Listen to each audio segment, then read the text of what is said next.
तर में Benazir housing scheme तहत मिलंदड़ पकनि चोरनि ऐं झूंपड़नि में मुबैना करप्शन ऐं पंहिंजा नवाज़ पॉलिसी अरोज़ थी आहे जॾहिं त कंहिं बि ग़रीब ऐं मुस्तक माण्हू खे को बि अजो वग़ैरह न पियो ॾिनो वञे। इन सिलसिले में ज़रियनि वाइस ऑफ तर खे ॼाण ॾिनी आहे त बेनज़ीर हाउसिंग स्कीम तहत चौरनि जी विरासत कंदड़ तालके मीठी जे ॻोठ हरियार जो रहवासी खींपाल मेघवाड़ उर्फ़ खींपाल राठौड़ इन चौरनि वारी स्कीम में वॾे पैमाने ते मुबैना करप्शन करे रहियो आहे ऐं तक़रीबन 99% इहे चौरा पंहिंजा नवाज़ पॉलिसी तहत पंहिंजनि वेझनि माइटनि रिश्तेदारनि ऐं गनातनि वग़ैरह खे ॾिना आहिनि ऐं जिन चोरनि में अॼु ॾींहं ताईं केर बि न पियो रहे ऐं इहे बेनज़ीर वारा चौरा माल जा वताण ऐं वाड़ा बणियल आहिनि।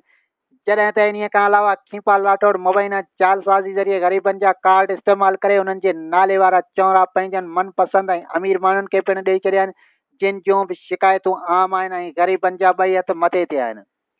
ज़रियनि मूजिबि खींपाल राठौड़ बेनज़ीर हाउसिंग स्कीम में मुबैना करप्शन ऐं पंहिंजा नवाज़ी खां अलावा केतिरनि ई ग़रीब माण्हुनि जे प्लाटनि ते मुबैना कब्ज़ा पिणु कया आहिनि जिन जूं बि शिकायतूं आम आहिनि पर उन्हनि ग़रीबनि जी बि केरु ॿुधण वारो कोन्हे। ज़रियनि मूजिबि खींपाल राठौड़ तरफ़ां चेलार ऐं मीठी जी रोहिला कॉलोनी राठौड़ कॉलोनी ऐं गोमन कॉलोनी समेत ॿियनि हंधनि ऐं ॻोठनि में जेके बि चौरा वग़ैरह ॾिना आहिनि